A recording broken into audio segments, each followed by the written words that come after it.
Hello, my friends. I'm Michelle, a life designer coach, nutritional therapist, leader in Run Fitness, and host of the Inside Out podcast.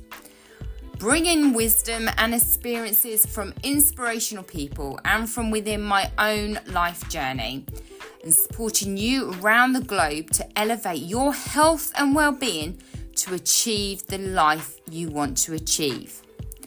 And that is my true purpose, is to help you all elevate your health and well-being from inside and out.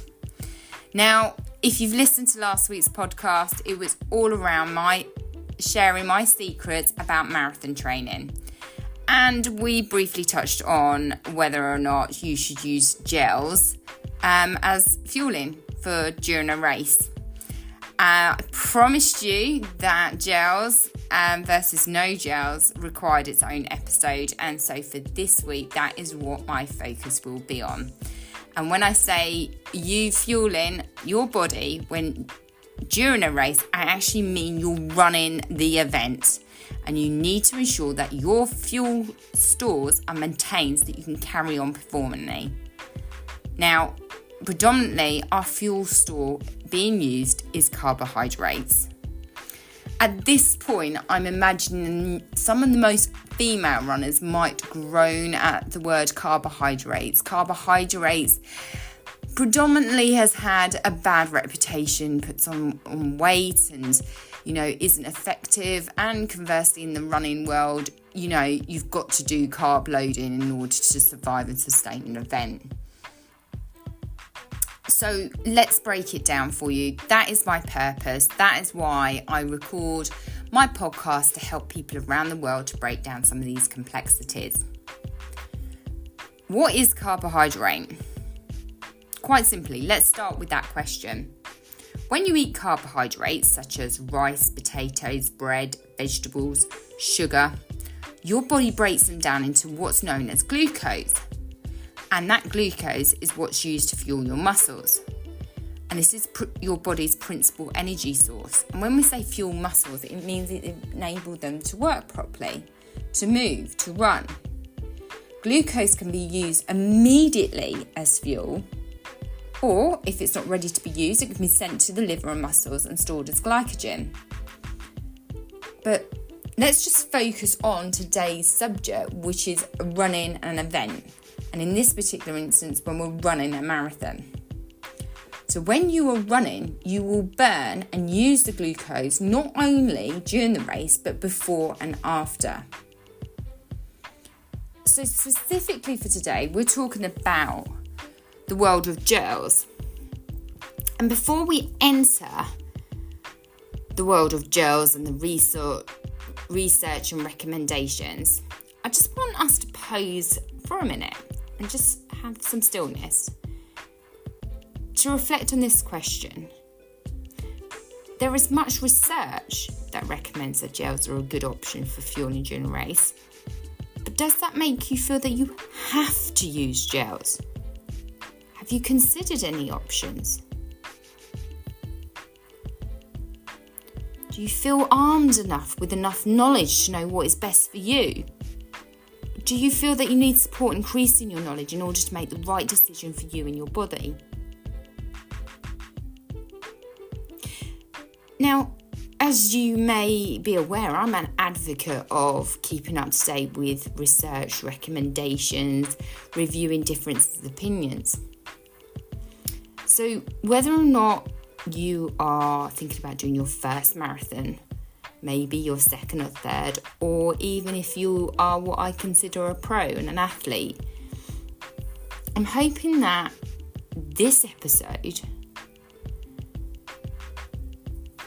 breaks down some of the most recent information and takes out any complexity to help you review what your current status is, what may or may not work for you. So before we go actually into the details of the gels, I just want to share with you, as always, an experience that I've had with them. And my experience goes back to when I was training for the Amsterdam Marathon, which led me to research this field quite intensely. So last week we spoke about your physical training plan, and one of those options is to have a low slung run, usually performed on a weekend. And the low slung run, depending on your base level of fitness, will be increased in mileage over time period. So Amsterdam was one of my key marathons that I was very, very specifically focused on achieving a particular time. And I was really, really focused on ensuring that everything that I learned, that I trained and I had experienced was the best for me. So I first introduced gels on my planned 15-mile long slow run. The route seemed relatively simple, it was undulating. And as far as I was aware, my training was going on well. Nothing flagged me out of the ordinary.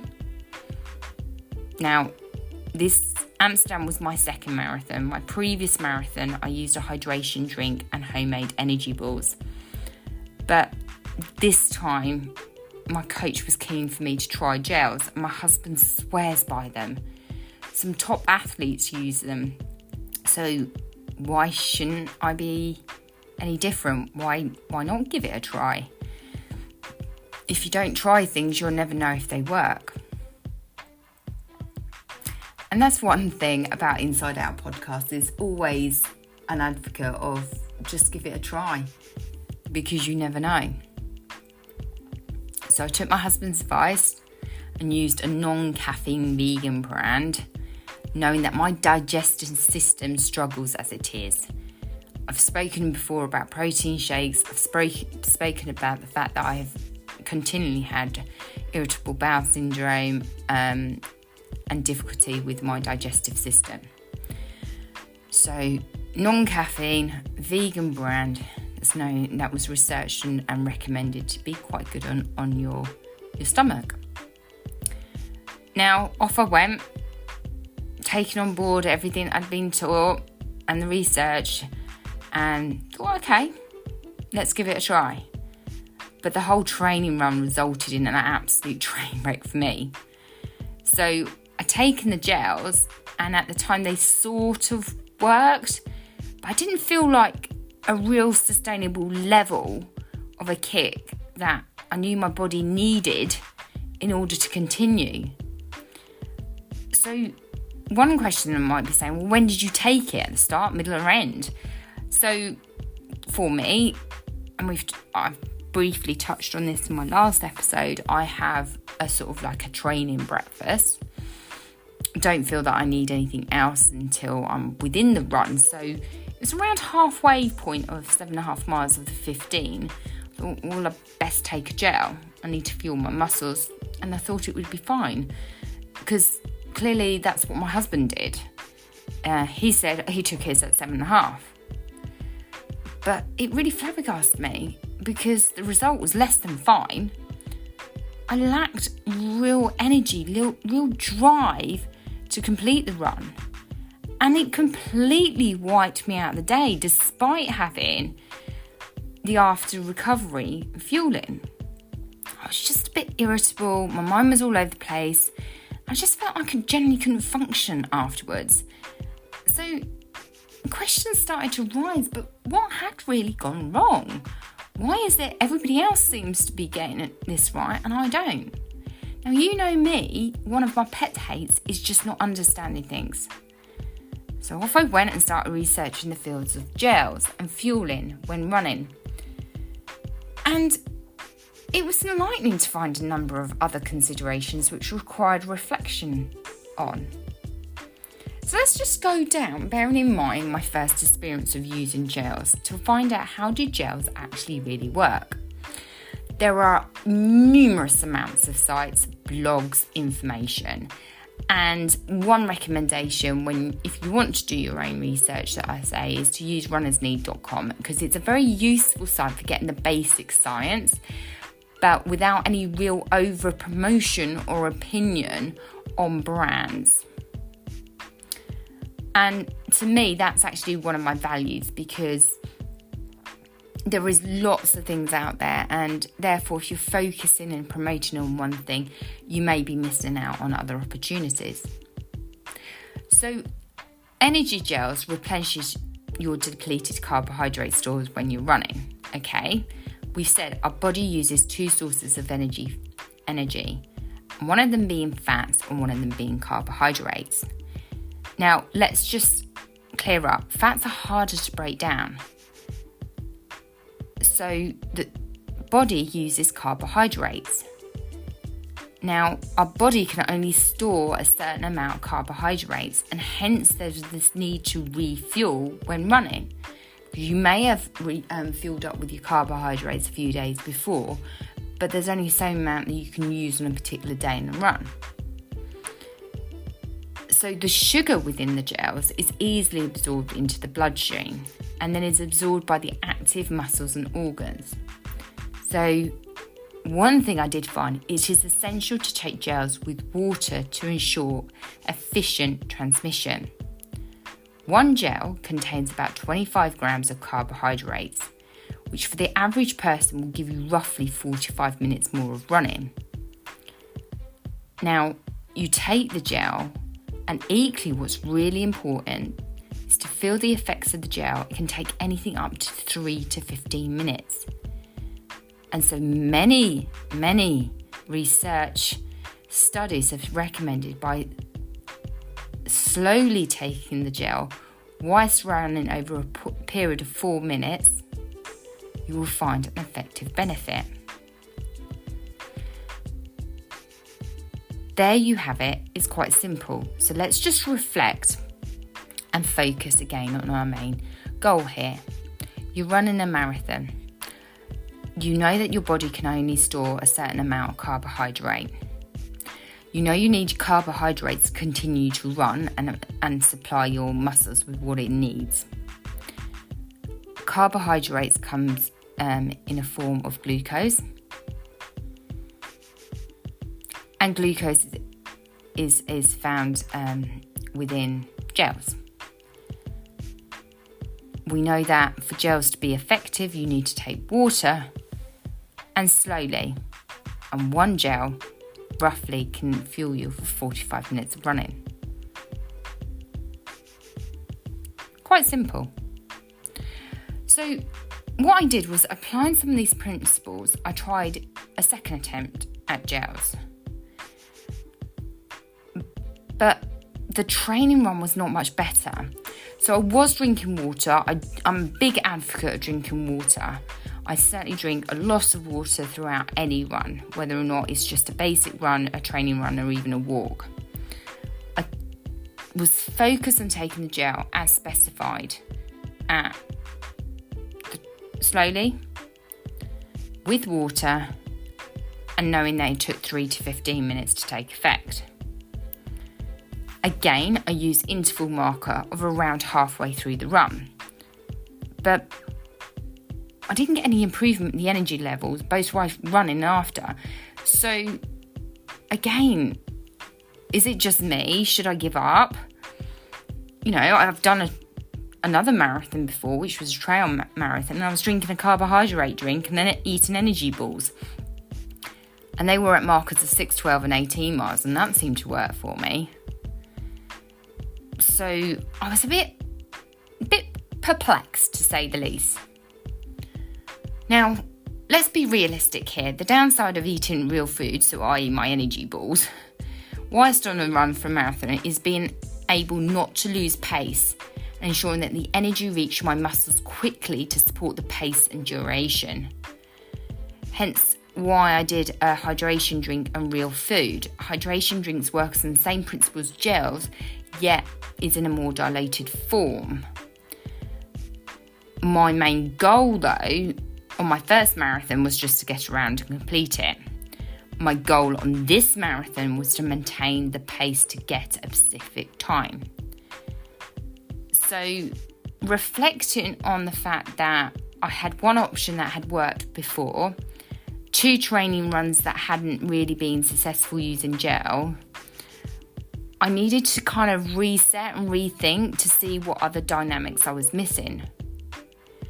So going back, looking at studies and research, and you would have thought it would have been clear at the beginning, but it wasn't.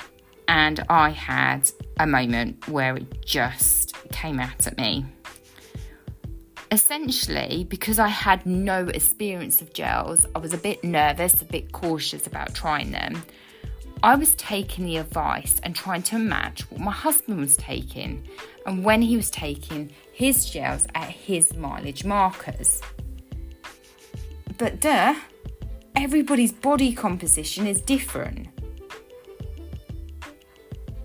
I'm not in the same build as him. I'm not the same weight as him. I'm not the same frame as him. In fact, he's not overly heavy because it's in proportion to him. But it's certainly different from me.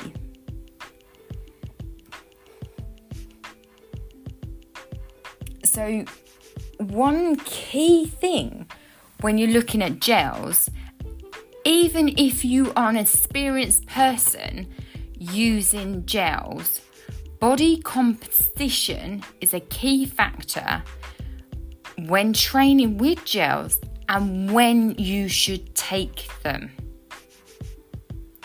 So let me just come back and reflect and summarise where we are. Gels are strongly recommended when you are running a marathon to ensure pace, easy transmission to your muscles. They are carbohydrate fuel and they have to be taken with water. You need to think about the best time for you and your body, when to take it, because body composition is key to ensure that your body is utilised and has consistent energy stores. So, my next attempt was the third week of training. Completely throughout the last 2 weeks, as always when you're training for stuff, you have good runs and bad runs. So this week, I plan to take the gels at 6 miles and 12 miles. To see if there was any improvement. Remembering that I did not require one at the start because the timing of when I had my running race breakfast and the time of the markers was quite small. If in reality you have your race breakfast and then you're waiting to start your race, because you're lined up to London Marathon or Amsterdam and you're waiting for the gun, you may want to consider taking a gel at the start because there could be a long time period. And bingo, on this one, I felt alert and energised. As the miles passed, I was setting my mind about when to take those gels, incorporating the fact that it needed to be taken with water slowly to help with that transmission. The first gel went down and I felt confident to carry on. Second one had the same effect. I was waiting for that feeling of, oh my God, I am starving, my muscles can't do this, it's way too hard. I was waiting for that to hit me and the need to eat now effect, but nothing. Though, I have to say, with all of my runs ever since my events, I still carry a backup of my energy balls and my jelly babies. So, I had found my optimum gel taking markers and I made a note in my food training diary. But when on reflection, it still begs the question of why gels are not real food like energy balls. And the long and short of it is the gels are absorbed into your body a lot quicker and gives you your fuel for your muscles to need to carry on. You would take real food, it simply just takes longer for your body to break down and feel the benefits. And it also depends on the type of race you're doing. Having run an ultra as well, real food is much more advocated because you're not running at a pace like you do for a marathon. The approach for an ultra is more of a round and run walk. Certainly, you've got lots of hills and undulations and different elevations. and therefore the energy in the body may prefer refueling via foods and fats. So, what are the key things to remember when thinking about gels? So let's just quickly summarise again. This is predominantly around undergoing a marathon. Your body can only store a certain amount of carbohydrates, therefore you will have to refuel your muscles in order to carry on. In order to maintain pace and flow, it's recommended to use gels. Gels are quick, effective, and absorb quickly into your bloodstream and into the muscles. The highly recommendation is taking them with water to help with that transmission. So I have 3 things that you need to remember. First of all, despite anything, train with energy gels and try a variety of different brands to see what is most effective for you and your individual needs. And the simple reason is when you run, your body prioritizes sending blood to those active muscles. What it does do, it reduces the blood flow to your digestive tract. And that is where some of us may experience some problems. The lack of blood to the digestive tract can irritate your system, as your body then tends to find it harder to digest things. So, and I have to admit that with some brands, I have experienced sickness and diarrhea and nausea and gagging. And that's simply because you're trying to work out what gel is best for you and your digestive system, as well as serving the purpose of fueling your muscles.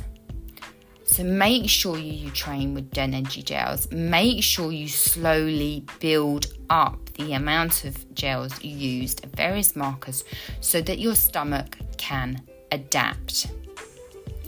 You may want to consider whether you wish to have caffeine or non-caffeine and the impact of the potential excessive caffeine could have on your body.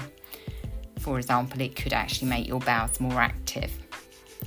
And finally, always take gels with water. Without water, they can take longer to digest and enter the bloodstream. Now, despite the research and despite the recommendations I've made today, it's trying to work out what is best for you. I know my husband does not drink water when running a marathon, yet still takes gels. Equally, I've seen the effects of people having caffeine overdose because they are consistent taking so many gels. So please, if anything, train and build up slowly with gels. So what's my conclusion? The long and short of it is that as gels are absorbed into your body a lot quicker and gives you the fuel your muscles need to carry on, if you were to take real food, it simply takes longer for your body to break down and feel the benefits. It also depends on the type of race. Having run an ultra, real food is much more advocated because you're not running at pace like for a marathon. The approach for an ultra is more run-walk, and therefore energy and body may prefer refueling via foods and fats. Whatever you decide to use, the key is to practice. Experiment with different brands. Listen to your body. Experiment with different mile markers to reflect your body composition as to when to take the fuel and see what works best for you. My last piece of advice is do not think that your body will not need something and you just wait until the end, because more than likely you will crash and burn out. So my friends, that is all for this episode of Inside Out. Very short one, but I hope you enjoyed our discussion on gels versus no gels when undertaking a race. If you liked the episode, be sure to subscribe to the show, share with others and follow us on social media. And as always, thank you for listening, and remember, elevate your health elevate your well-being to achieve the life you want to achieve.